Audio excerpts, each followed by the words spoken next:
everyone. Welcome to episode 3 of the How to Pitch Games podcast. I'm Corey from the Biz Dev and Licensing team here at tinyBuild Games, as usual. Okay, we're back with episode 3. They say third time's a charm, and we keep getting better at this podcast thing. So let's see you guys hyper smash that subscribe button so you can keep hanging out with us, keep meeting awesome devs, our killer guests, and hopefully you'll up your pitch game in the process. Okay, 2 more amazing pitches today. But first, we've got some noob judges on the panel today. All right, amazing. First off, we are so extremely proud to have with us the legendary, the hilarious, the sage, the colorfully excellent, the bunny mama extraordinaire, Clara Sia of Seriously Clara fame. I messed that up. Clara, thanks so much for being our first ultra cool game biz guest outside the big orange tent of tinyBuild. We know you, but tell us about yourself. What do you do in the biz? Sure. Hi, I'm Clara. Apparently I am the first non-orange pilled guest on here. Happy to be here. I started in the game industry about 9 years ago, so baby in some standards and ancient in other standards, I suppose. I was at an agency doing influencer marketing for a few years. I joined Devolver Digital as their senior influencer strategist a few years ago, and I managed campaigns like Fall Guys, Cult of the Lamb, Inscription, Loop Hero, etc. Hired some juniors and then added biz dev manager to my list of roles, managing the vast majority of game pitches over the last 2 years that I was there. So everything from early dev relations to signing, not all of which have been announced yet. And now I am fully independent, assisting devs, publishers, and other organizations with their marketing and biz dev needs. Amazing. Oh my God. You know, we are not worthy, yet we are at the same time. Okay. Also joining us today from the Orange Tent, we've got Anton Pavlov. He's an executive producer here at tinyBuild. You guys, Anton, he seems like a regular dude, but behind the scenes, he's working on some of the coolest games in the whole dang world right now. I'm telling you, some might say too many cool games. Okay, spread the cool games thing around, buddy. And if you ask nicely, he just might tell you all his secrets, but not today. How are you today, Anton? I'm good. Thanks, Corey. Thank you for the introduction. Thanks for having me on the podcast. It's a great honor. So amazing. Okay, guys, let's get down to business. Pitch question of the day. What's one thing you should absolutely avoid when sharing a build or a demo with a publisher or a funder for the first time? Anton, I'm going to put that to you first. Yes, I have a very specific and good answer to this question. The one thing you should absolutely avoid when sharing a build with a publisher is not attaching a video of this build walkthrough to this build. You should absolutely always, when you share the build, always record yourself playing the build and always attach a video of this, because it just increases your chances of people who check out hundreds of builds in a week, checking out particularly your build. It just increases your chances so greatly. So it's just like pure, like it's much easier for people to check out the videos than to download the build. So download the build, they have to get really interested, and you will get them interested if you share the video. So record yourself playing it, ideally with comments, but just playing also might be fine, and just attach the unlisted YouTube link to the email. Yeah, that's a great tip, Anton, because we only have so much time to look at a pitch. So clicking on a video and watching you play the pitch sometimes has us kind of like interested, like intrigues us, and then we'll go and play it. Love that tip. Okay, Clara, over to you. I love that tip too, actually, Anton. So nice. Man, just one.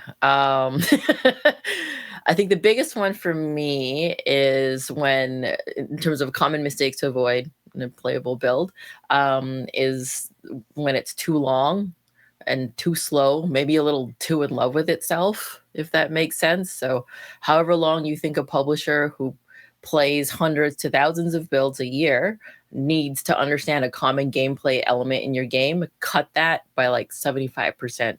For fetch quests, try 1, 4-minute dialogue intro, try 10 seconds. Just, run through those bits. They don't need to be introduced to every character or watch your character go to sleep, then wake up and have breakfast with his mom, and then go out the door and have his best friend remind him how to use a sword, something he's probably done thousands of times before, and then go into it. We need the game to be fun, appealing within 10 minutes or less, probably less. And then you can add whatever context around that to make that happen. For instance, note you're being dropped about 2 chapters into the game, or onboarding is work in progress. Bam, static key map, but get to that fun and get to the appeal super fast. Right. I love that, because treat publishers and funders like we're gamers too, because we have to play the game, right? So how are you going to hook us, right, as your business partner, but also as fans as well? Great tips. I'm going to ask a quick follow-up here. So what's the ideal build length when you're first, in that first build? What's the ideal length for you guys? You guys have seen thousands of these. What do you think? Anton? The ideal length would be, if I depends on the genre, of course, but if it's greatly replayable, of course, if it's perfect. If we are particularly looking for some replayable games at tinyBuild for 1,000-hour-long game, as we call it. And the builds that we want to come back and over again. So the answer is no limit, no upper limit to this. So I wouldn't set a limitation on that. If that makes sense. Okay, I guess more of the question is how much content, right? I would set a limitation on that. Okay. So regardless of genre, my feeling is that you identify ahead of time what your USPs are, your unique selling points are, and then put them on display within 5 minutes. Whether it's the gameplay, if your main USPs are polish / characters and writing, make sure that writing is hecka good in the first 5 minutes. Get some really solid writer written. I know that sounds weird, but writer, show off what it is that you're selling in your next slide, probably within that first 5 minutes. So the hook has to be there within 5 minutes. No, that's true. Of course, I agree to that. That actually refers to what you said earlier. To the game has to jump into the action right away without some long setups. Ideally, yeah. If we're talking about how fast the game should present itself, to present what's good in it, then 5-10 minutes is actually something that you should be looking into, ideally. Awesome. Oh, you guys are coming with the knowledge already. I love it. Let's jump into today's pitches. All right, now we've got the devs from Billy's Cookies out of my hometown of Toronto, Ontario, Canada. Beautiful Toronto. We've got John and Vlad. Guys, welcome to How to Pitch Games. How you doing today? We're doing great. Thank you for having us. Yeah, thank you. Awesome. You guys look great. Okay, so today you're coming to us with your 80s puzzle roguelike. I am a child of the 80s. I love 80s music. I personally think 90s music is better, but I'm biased. But tell me, guys, what 80s music influenced you? Give me your favorite, some of your favorite 80s music. Go. I think my favorite 80s band is probably REM, because I really like alternative rock, and REM was really influential to the alternative scene, influencing bands like Radiohead and Pearl Jam. Awesome. Yeah, I think the biggest influence on me, and I still love this band, it's Earth, Wind, and Fire. It's between 70s and 80s, but I would say this band had a really huge impact on the game we're working on right now. And yeah, I love it. I love it. I love that. For me, my pick is The Police. Stuart Copeland is one of the best drummers of all time. That's my take of the day. But we're going to get some more takes from our judges after we hear your pitch. So I will kick it over to you guys, and let's hear the pitch for Let's Make a Hit. We are Billy's Cookies, and this is Make a Hit. Let's jump in. Make a Hit is the 80s puzzle roguelike. In this game, you take a role as a music composer, and your goal basically to get to the top of the music chart, Billboard. And the way you do it, you match the cassettes together based on their attributes. For the release date, we're aiming for Q4 2025. The platform we're targeting right now is PC, and genres are roguelike, puzzle, and strategy. Okay, let's get into gameplay. So this is the board. To create a song, you have to pick a cassette for each slot. Your sales are determined by how similar cassettes are to each other. The core game loop centers around slotting cassettes that are as similar as possible across all of your slots. Matching occurs in a specific order, and more consecutive matches leads to a much higher score. This is an example of a perfect score. Each cassette has 4 attributes you can match on, and each attribute has 4 to 5 different values. After recording a song, cassettes you've used are replaced, and remaining cassettes persist on the board, and you'll see that in a second here. We have a number of secondary systems that support the core gameplay. For instance, cassettes can have modifiers, such as the flexible modifier, which allows you to place a cassette in any slot. We have power-ups in the form of vinyls, which give you powerful, persistent effects for the duration of the run. And lastly, we have contracts with record labels that add requirements and hindrances to your music, acting as a form of challenge and risk-reward. The core mechanic in Make a Hit is unique and addictive. A player at Toronto Game Expo said it best, it tickles your brain. All of our secondary mechanics and the game's juice are all designed to reinforce this feeling. And as you already could notice, the game is retro, but familiar, not just in terms of art, but in terms of audio as well. For example, as a primary genre for the music, we decided to pick synth pop, which was pretty common in the 80s, but we decided to alter it for the modern ear. And there is also strong emphasis on self-expression. For example, each cassette plays a sample, and the samples layer together to make a song. The player can change the samples to customize their music to eventually make their hit. And on top of that, players can express themselves by naming their albums and drawing the album art. The reception so far has been very positive. We recently showcased at Level Up, which is an event for post-secondary students across Ontario. We received honorable mentions in both audio and best overall game out of 150 plus games showcased. At other events, players often lose track of time and play for over 40-minute sessions, sometimes even longer. They comment that they can't pull themselves away from the game. We even had judges come back to our booth at Level Up to play again and to show their friends. Make a Hit is targeting an audience who enjoys deep thinking roguelikes. I would say less towards Hades or Vampire Survivors, more towards Power Dungeon and Degenerate Gamblers and Luck Be a Landlord. We'll also let it on for $14.99 Canadian dollars as our price point. The project started in September 2024, and we're about halfway through development. Our major milestones include a demo in August, which will contain most major features, and our official release in Q4 2025. We're aiming for November, mid-November. We're asking for $140K in Canadian dollars to cover the remaining development costs. This would enable us to work full-time on Make a Hit. We're also looking for marketing support to extend our reach, community management support to help grow and engage the community, localization, quality assurance, and last but not least, professional feedback across all aspects of development. And this is our core team. There's 2 of us with a small number of testers that help us with QA. We're both college students at the moment, enrolled in the game development program at Centennial College in Toronto, going into our final semester in the fall. And Billy's Cookies as a studio is focused on crafting innovative roguelike and deck building experiences themed around music. Thank you for your time. We've left you with a few quotes that players have shared with us, and we're looking forward to your feedback. Thanks so much, guys. Wow, so proud of Toronto. Great pitch.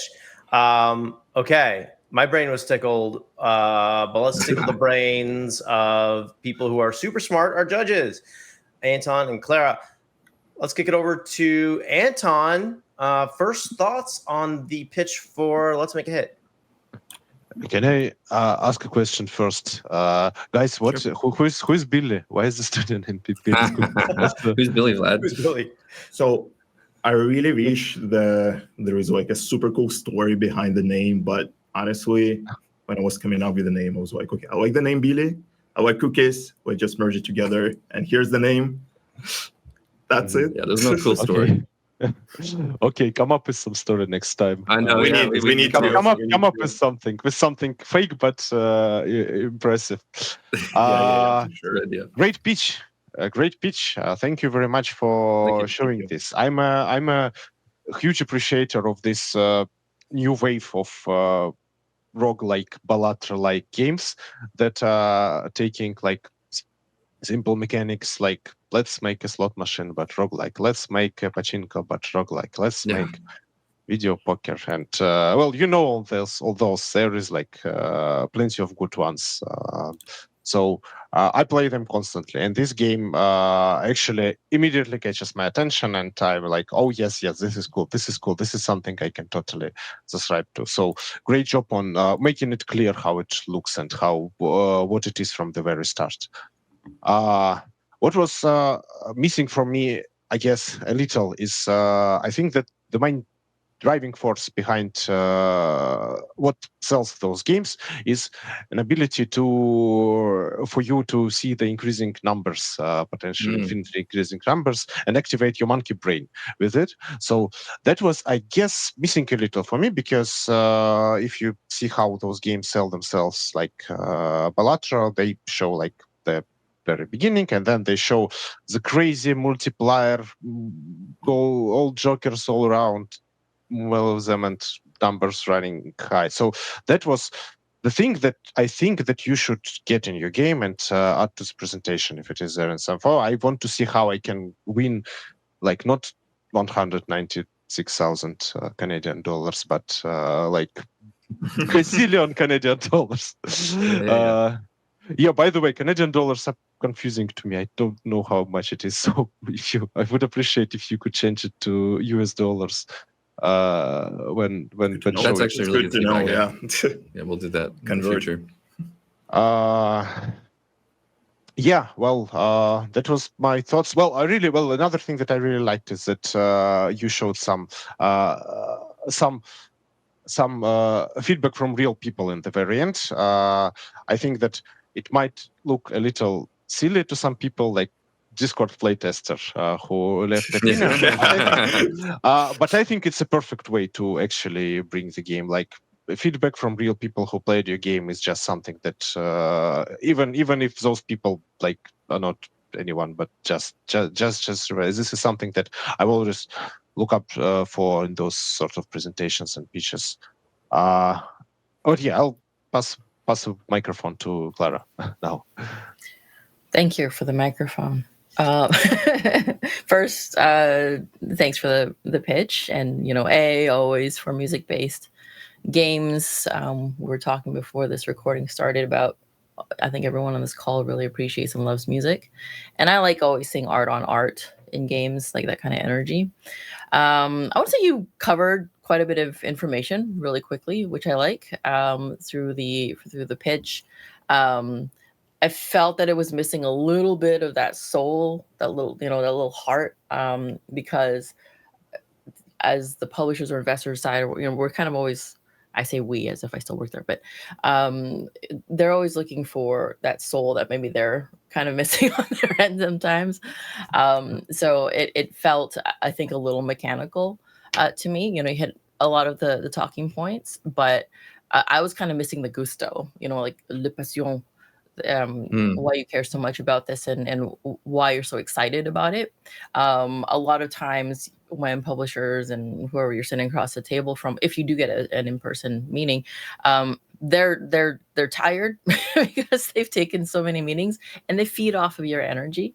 So that's more of just a vibes kind of thing, but vibes are so important because that's like most of the reason why you even have an in-person meeting. That's different from just a submitted pitch. So you want to maximize that opportunity. I also like the customizing aspects. You can name and draw album covers and things. I think my two biggest my two main bits of feedback have to do with the product itself, the game itself.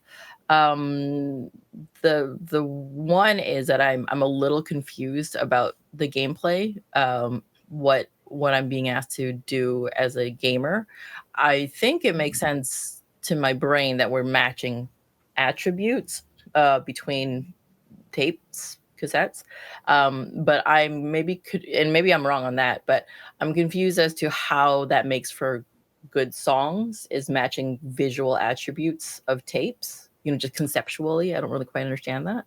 And the second bit is the visuals. And before I get into that, is are you set on the visuals currently as they are, or what's the plans on that? So maybe I'll throw it back to you fellas. Yeah, sure. So speaking of the visuals, so you just wanted me to talk more about the visuals, the visual aspect? Are you set on them? Yeah. Like how like I pick the visual style. Like, are we set on that particular style, or are we willing to adjust? Oh, that's okay. Yeah. Yeah. I would say it's mostly finalized. So the art style was changing through the development process a couple of times, trying to kind of find the balance between not like too childish game and like the game can attract actual older audience. Mm-hmm. For example, there's like a small details. There's like a gradient, like I said, the shadows and stuff. So the colors are not just flat, and it also gives more detail to the image and make it more interesting, visual, and appealing. Yeah. But I would say the current design we're gonna stick with this because based on the feedback we're getting, people like the art. They compliment it a lot. The way it looks, the way it attracts people. We can notice the difference between the previous art style and the current art style. And yeah, we're still very open to feedback on the art, though. If you had anything to share, any thoughts? Sure. Yeah, and that's really good context. And I'm not here to, squeeze the blood out of anyone's hearts or anything. It's really, really, I like that you're using comparative data and feedback of, they notice the difference, but when you go to market, no one who goes to your Steam page for the first time is going to know your journey and, that it came from here and now it's here. They're going to see the product for what it is, just in that state, as well as whoever you're pitching, publisher-wise or investor-wise. To me, and this is sure, like I'm speaking from thousands of pitches and whatever experience on my side, but it is still anecdotal, right? And so maybe it'll resonate with others more so than me.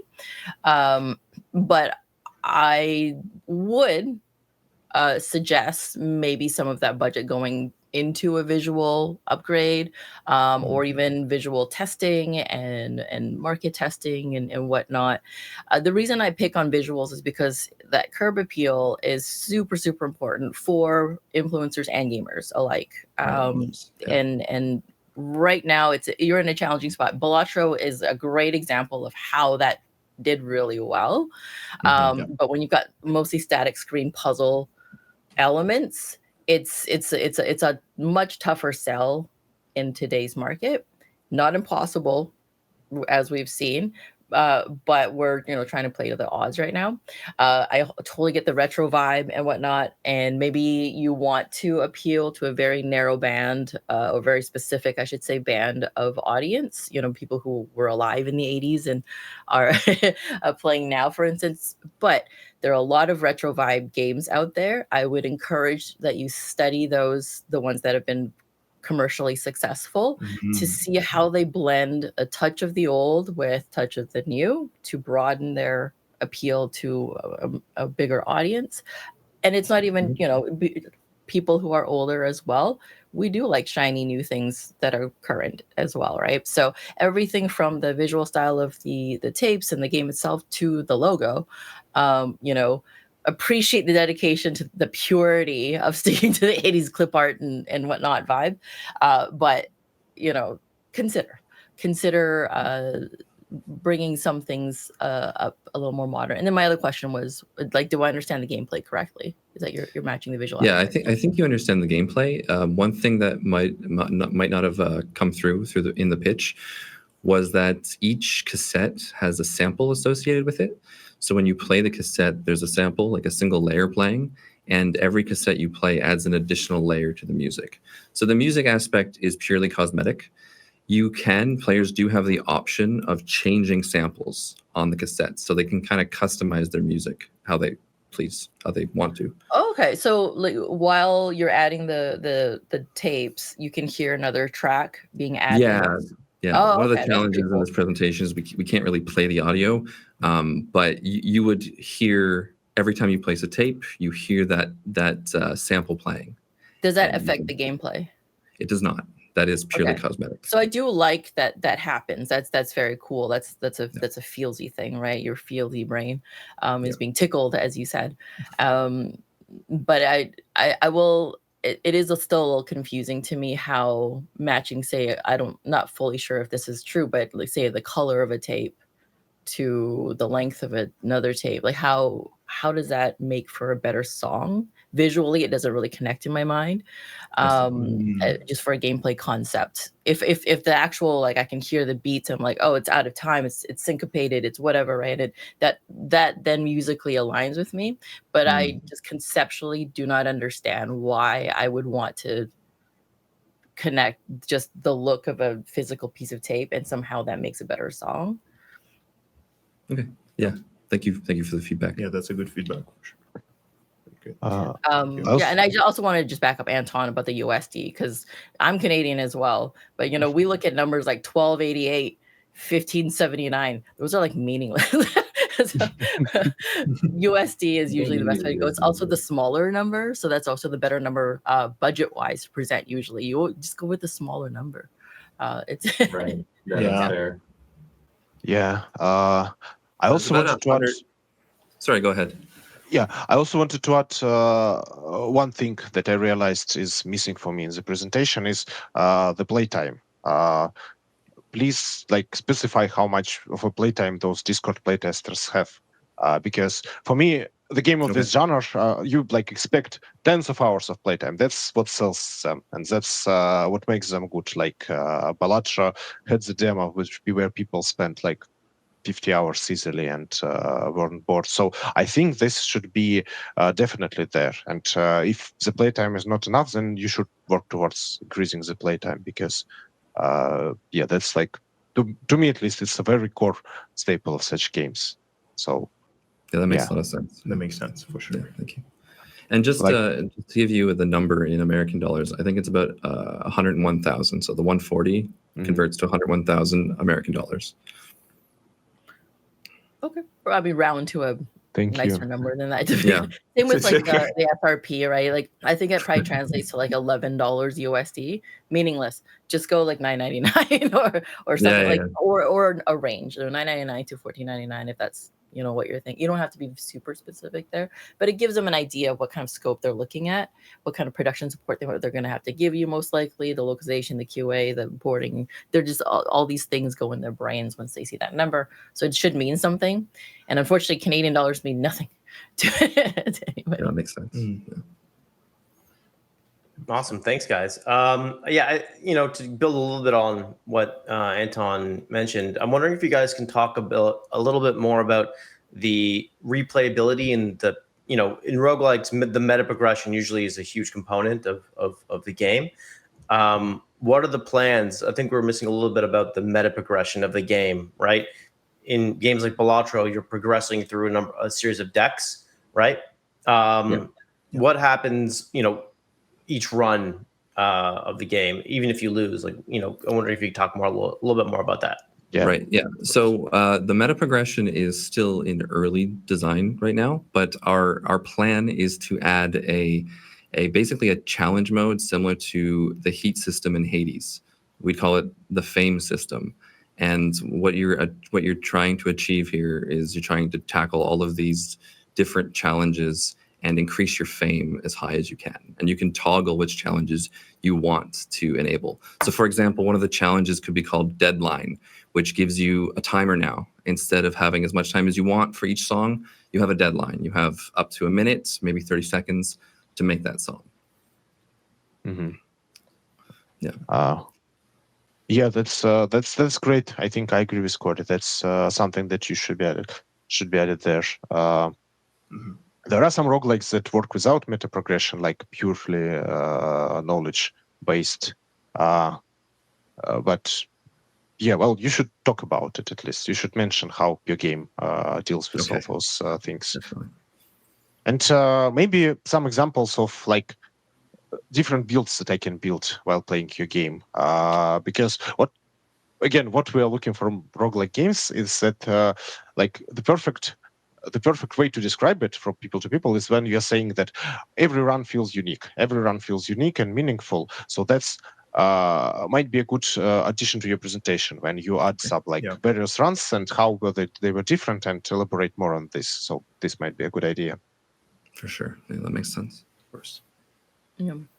I also just want to like go back to the soul part of things, right? Like I typically, I'm very nitpicky about what's presented data-wise and information-wise in the pitch deck. I'm trying to stay away from that here, and more focus on the actual like the vibe of it, because it's a very vibesy kind of a game. I think it's very aesthetically specific, and so I'm talking more on the game side of things. I feel that there's something just missing in connecting with players who aren't just there for the mechanics of it.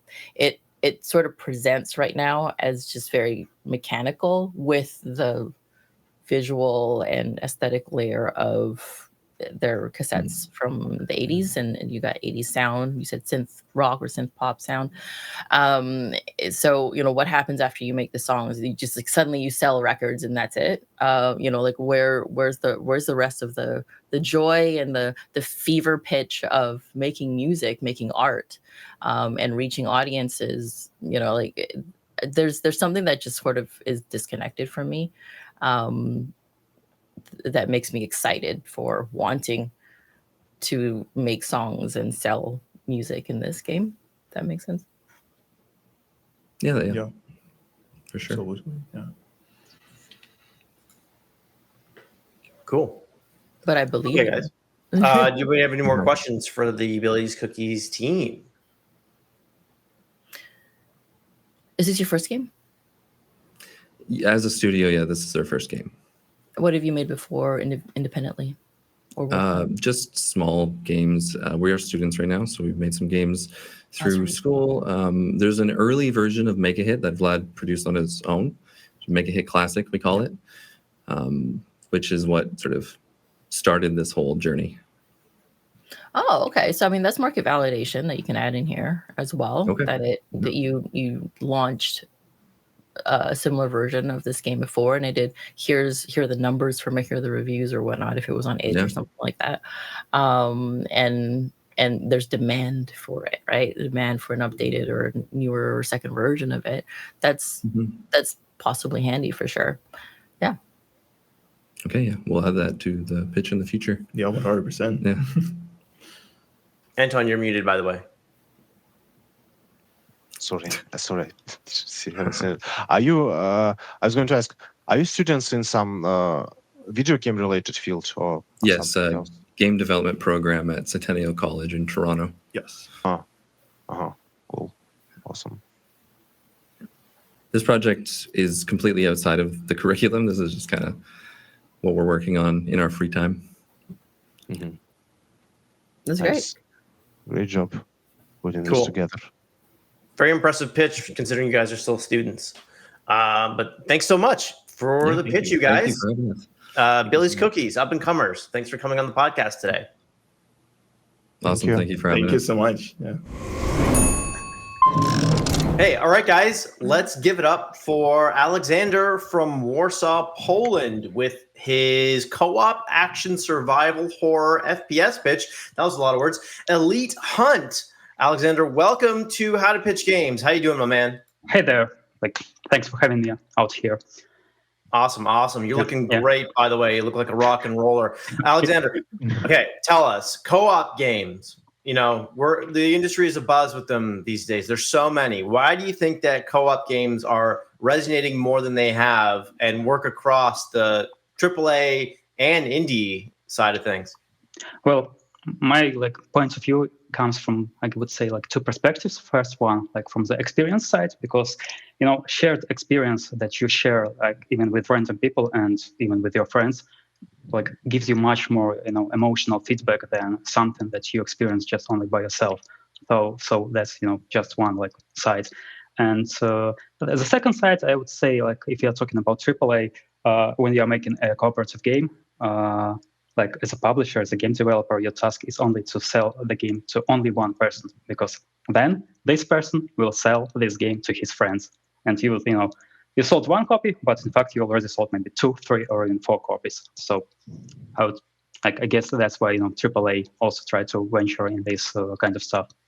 Love that. Spoken like a real fan, artist, and businessman, all in one. Well done. Great answer, my dude. Okay, let's get into the pitch. Okay. Hi. So to set the stage, imagine yourself on an island. There are armed hunters everywhere, and they're not hunting animals, they're hunting people like you. That's what Elite Hunt is about. It's a cooperative action survival thriller where you and your friends survive and fight back against the rich who hunt people for fun. It's inspired by the spectacle of Squid Game mixed with the raw brutality of Manhunt. You and your friends are the hunted, just 3 of you against dozens of armed enemies. And of course, the hunt happens on their terms. They have everything: guns, cameras, drones, equipment, numbers, and you have nothing. You have to survive with whatever trash you can find: bottles, bricks, broken pipes, even a pink garden flamingo. If it hurts, it works. And I mean, you can use literally anything you can lay your hands on if you complete a quick time event to grab it. The heavier the object, the harder it is to pick up. An axe stuck in a wall, even harder. And in the heat of a fight, there is no time for second tries. If you miss the grab, you are bleeding on the floor while the axe is still on the wall. And these items you find are also used as tools of progression through the island, like keys. An axe can kill or chop up a wooden door. A crowbar opens locks, but everything has durability and breaks down eventually. So your progress depends on what tools, weapons, and your tools you and your friends decide to carry and how you use them. If you get it wrong, you end up cornered with nothing to fight back with. So talking about fighting back, you start at the bottom. You sneak and avoid armed patrols. You scavenge for anything you can use. Then you gang up and ambush an isolated guard. Get your first gun, then another one. And with every step forward, you stop being a prey. In a sense, you're climbing up the hunter food chain, straight to the top. And on top, you find the VIPs, the organizers of this manhunt. And they don't sit in glass towers. Imagine a target in Hitman, only there are 7 of them at once, and they're all hunting you. 7 organizers of the hunt, each one a unique boss with their own skills and tactics. One chases you down with the chainsaw. Another one hides in the dark and ambushes alone players. Third one uses drones and stays away. To win, you have to track them down and eliminate them all. And to make it more fun, this has to be done in a single 40-minute session. You won't succeed in your first try without the proper tools, strategy, and planning. You're gonna fail a lot. That's part of the game. But fear not, because failure is a part of progress. In Elite Hunt, you don't upgrade your character. You change the world. Break a door, it stays broken. Die in a room, your corpse and your loot stays there for all your future runs. You build your path forward from the mistakes you've made in the past. That's what makes this whole experience unique and personal for each player when you continue pushing through the piles of your own corpses. So why this game? Why now? How it fits into the market? First, the theme. It's the rich versus the poor. Is hot in movies and TV series, but missing in games. Second, open world cooperative horror are one of the Steam's top grossing tags. Third, thrillers like this create strong, high drama moments, perfect for streaming. And fourth, the cooperative emergent gameplay leads to players experiencing wild survival stories. And games like this, they don't just get played, they get shared. Talking about the team right now, it's only me. I have 8 years of experience working in Unreal Engine and making multiplayer action games. I've been working in teams from 150 people to small as 30 people. I've worked as a game designer, lead-level designer, and creative director, but now I'm making my own game. By autumn, I aim to form a small team and finish a playable build with a full core loop, scavenging, combat, and one VIP encounter. At this stage, I'm not looking for funding just yet. Right now, I'm looking only for feedback. Does this game connect with you? Do you want to see it made? And when the build is ready, we can come back to discussing working together. And that's it. To sum up, Elite Hunt is a cooperative action thriller about surviving a rich people's manhunt. Use anything you find to fight back, flip the script, and hunt down the elite. The game is built in Unreal Engine 5 with peer-to-peer multiplayer and coming to Steam as a mid-range paid title. That's it, and thanks for your time. Wow, awesome. Great. Alexander, thank you for this pitch, man. Like, I could hear like a speed metal soundtrack. I heard you pitching that. Really, really cool stuff. Right. Thank you. Really well designed as well. Let's kick it over to our awesome judges. And I'm going to put our guest judge, Clara, on the spot. Clara, what did you think? First impressions of Elite Hunt? Well, first of all, I'm angry because Manhunt, I Googled while you were speed presenting. It was 20 years ago. Yeah. I hate myself. But outside of that, why would you remind me about that? Okay. Yeah. Well, I want everyone. I need everyone to hate themselves now. Okay. That's going to be the theme, I think, for the. No.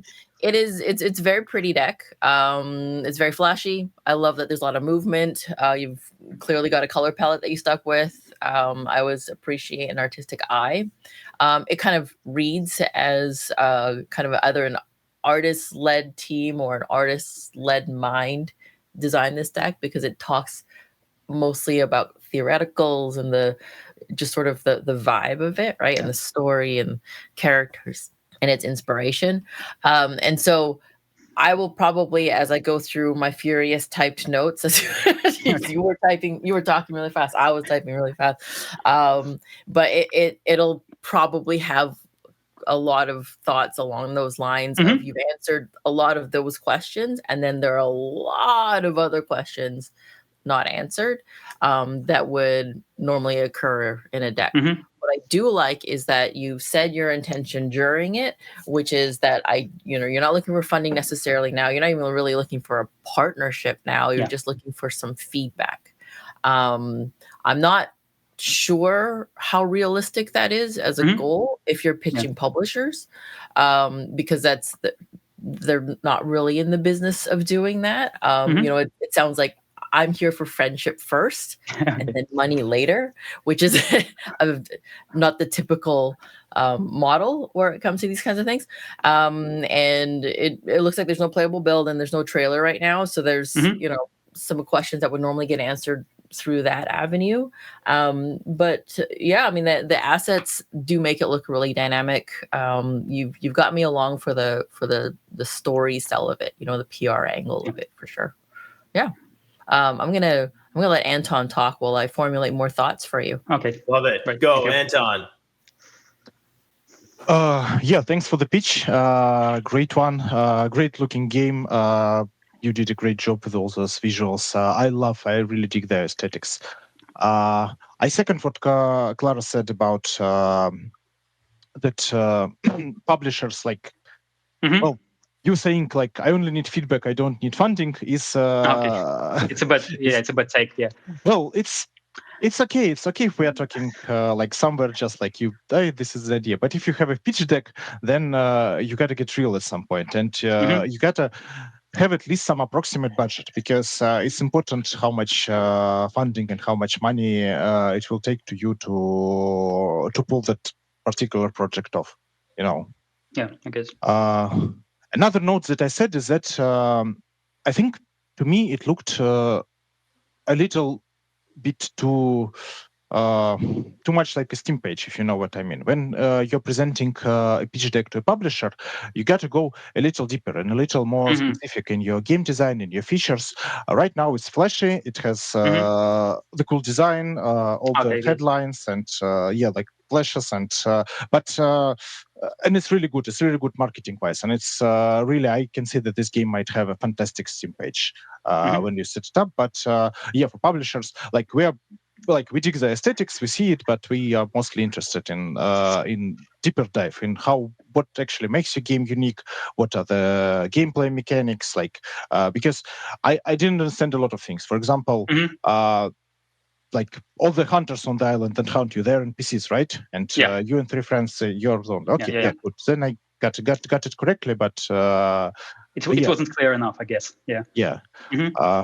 More references should also be good. Manhunt is a great one. Also, Deathloop is a very obvious one, which I'm surprised you haven't said out loud, because it's everything in the deck screams it. Yeah, sorry for interrupting. I was inspired by Deathloop, but when putting references here, I didn't want, to weight the whole pitch down with a lot of different, games and shows. So I decided to stop only on 2, and that's, Yeah. Well, I understand this thought process, and it's totally okay to not compare a game too much. It's just that Deathloop just was screaming from the aesthetics and the seven VIPs and all that stuff. And maybe the last thing that I was going to mention is that it said that you have an experience and you did a lot of projects in creative lead roles, but it doesn't say which projects in particular, which would also be interesting, even if those projects aren't successful and if those projects aren't very flashy, they're still valuable. You're not going to scare any publisher off by saying that you worked on a game that's not very successful. It's totally fine to have this. To have this, just like any specifics is better than no specifics. We all have failed games and projects that we're not proud of, but it's still experience. That's still experience, and it's still very valuable. So that was my notes, and thanks. Everything is great, and I think this idea could totally work. Can I ask you to expand a little bit on your points when? Should I mention my projects? Because the challenge making this pitch was, to cram all the info without overbloating it. And at some point of time, I've decided not to mention projects because I'm talking about this game. I don't want to talk about previous games because they didn't even have, most of them, a proper announcement and were silently closed. So what should I do? Clara, what do you think about that? Yeah, I can absolutely jump in on this. I don't know what instructions you were given, prior to the show. This is just more general feedback. But the value in showing what you've done before is that you've shipped games. You've been part of projects that have shipped. That is already going to set you well ahead of a lot of developers that are pitching these days. There was only one shipped project, and the 3 were better than that. But the other 5, because then they have an idea of what you did. Usually when people write just the number of games, or I was at this company and then 12 years and then you a smattering of roles or whatever, it's actually assumed by a lot of publishers that you were maybe HR or you were a finance bro, right? If the lack of detail brings up more questions. So if you just, you don't have to go into massive detail, just put some box art and some titles. They'll ask questions, about it in the moment, but just wear it on your chest. Be proud of what you worked on, and be aware that they're going to ask you questions, but lead them into it. It's better to get. Okay, got it. Thanks. Cool. All right, guys. Some more questions about the game and maybe future plans for the game for Alexander today. I have a lot of questions and thoughts. Do you prefer talking about the game first and then the pitch deck, or just sort of everywhere? Go into it. Just go in. Yeah. Go in. Question for Alexander: who are you pitching? Is it publishers specifically, or are you also looking at VCs, grants, anything that moves? Well, what I get from the current market state is that as a game developer, you can't even decide that you only want to work with publishers, because anything goes. Anyone who can net you funding, you should target them and work with them. So sure. Well, I asked for the intention of this pitch deck because you're going to have a different pitch deck before I get talking to publishers and a different one for VCs and a publish. one Sorry for interrupting. So how I guess like publishers are looking for games for their portfolios, and VCs only looking for multipliers on how they can net money back. Yeah. No. Not well. I mean, Okay. if we're gonna nutshell them, yeah, sure. Okay. But your intention, I mean, for your intention for this pitch deck, the way it's laid out, is to a publisher. Yeah. Yeah, I would say yeah. Okay, that More or helps. So in terms of the concept and USP, unique selling point, feedback, and marketing positioning, because I think that I saw that in the email coming into this is what you're looking for some feedback on. The co-op is hot. I think a lot of people are coining the term crew likes right now. Yeah, I've heard. With like Repo, Lethal Company, Content Warning, etc. And now Schedule 1, etc., etc. Very hot right now, and it doesn't fully directly compete with those top ASIM multiplayer games, right? Which are really, really hard to wrest attention from. Will this be hot, or at least not overly saturated in 2 to 3 years when this game comes out? It's hard to say, but yes, currently it is a good sell. Aesthetically and thematically, I would say that it isn't screaming original right now. And again, we're looking 2 to 3 years in the future, and what that scene looks like. So I would do a little bit of research in this and anticipate when you claim something as bold as it's not present in games. I would just do a little bit of research. Yeah, because that's pretty bold. I don't think it's true, but I'm not going to name games right now. So keep in mind, you're talking to publishers who take 2,000 pitches a year, and they've seen a lot of ideas. So being so bold to say this is the only time this has ever happened is something that is like it's not because we're thinking, wow, what a diva. No, we're thinking, oh, he doesn't know the market he's entering. He doesn't know his competition. That's what we're thinking. So, and I say we as if I still work at a publisher, but yeah. So, I like that, Claire. It's like, if you think we haven't seen it before, we probably have, right? Like if you say that in a deck, chances are a publisher has seen it, right? It's a really, really good thing to keep in mind. I totally agree. It's a great point to think, about the market 2 years, in the future, because when I was making the pitch, I was thinking about right now, and this was my mistake. But talking about, a little bit of research, I've tried to search Steam for these kinds of themes in games, and I didn't find anything, only some, one person made games that tried to explore this idea from a different angle, and that's it. There was nothing, on I would say maybe higher level or with higher production, something like that. So that's why I came to this conclusion. Sure. I mean, you can definitely say that, we haven't seen anything that's done in this way. Perfect. Yeah. That's fine, right? Both claims I should, got it. I got it. Okay. I do also want to add something that Anton said earlier about the, adoption, the fact that it kind of looks like this, kind of looks like that as well. This is a personal opinion here. I feel that the assets that are in the deck draw too directly from Squid Game, without it being an officially licensed game. The VIPs, the masks, the numbered green jumpsuits and things. Yeah. And I'm picking on Squid Game specifically because obviously Manhunt, stuff in here as well. Yeah. But Squid Game is the more recent of the two IPs that you reference. And so the risk that this shows to a publisher is potentially a lack of independent identity in the game thus far. And that shows risk in a number of ways, right? Where's your head at with this, and what do they have to potentially worry about? The images look final because they look pretty good, right? They look pretty high end here for something that's so early. So sometimes that translates into the art's final. Why spend all this effort if it's just not the direction you're going? So there's a number of different risks that come out of that. That's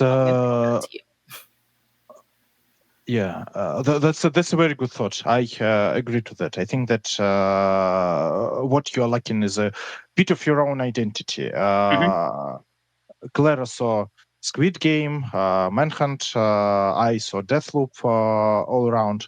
But overall, you're obviously, based on what you already did for the visuals of the game, you're obviously pretty good with the aesthetics and with design. So you, it is totally within your capabilities to upgrade it and to make something that, like, ideally, everyone should look at any screenshot of your game, at least the ones that you put on a Steam page to your marketing, and see that it is your game. This is Elite Hunt. Okay, yeah, got it. The title actually also could be upgraded, Elite Hunt. It might be, a bit too generic. Yeah, but I think that it's a good idea, and you can like totally level it up, and based on what you already did with the visuals. Like, there's like a challenge here because like from one perspective, I want people to understand the references and expect to feel something that they've already experienced, but in a different angle, because like you have Squid Game but you don't have Squid Game the game, like something like this. And Deathloop is fine, but there was like no cooperative Deathloop, and I'm afraid like if I delve too far away, I might lose these hooks for people to understand that what kind of experience they will get from the game, and they will look at this and like, I don't know how it plays, I don't know what to feel here, and I don't know what this is, so I'll pass. How would you overcome this? I'm gonna just you're not gonna hear me do this very often, but I'm gonna stand up for gamers. Okay. And tell you that they're a little smarter than that, I think. Okay. In that when they see the first 10 seconds of the trailer, one GIF or GIF, depending on who you are, and they're gonna know what this is for the most part. Just the fact that you can. What was one of the slides? It says, "Oh, no, it's not there." Like a co-op. First-person co-op action survival horror, they're gonna know what that is. Okay. They exist now. In 2 or 3 years, it's gonna exist times like 1,000. So I think you're fine there. Just calling it a death sport, they know what that is. That's been in media in general for decades. That concept. So you'll be fine with telling people what this is, selling it what this is via your capsule on Steam or your assets. So that should be totally okay. So definitely, if you're thinking though that your pitch is in fact going to be Squid Game X Manhunt or something like that in the official marketing, then we have another problem, because that's probably not what a publisher is going to go with for your proposition to people. Does that make sense? Yeah, I mean, like I get the impression that it's better not, to use direct references when you try to market your game, because I would say maybe like waters down your proposition and puts you like in a bad spot. Yeah. And so having your own identity, as Anton said, I'm totally behind what he's saying there. That again shows your own vision, right? Your own artistry. And you're not just piggybacking off of something else. It's very clear what parts are being piggybacked already, right? Every game is inspired by other games and other concepts and ideas. That part doesn't need to be super explained.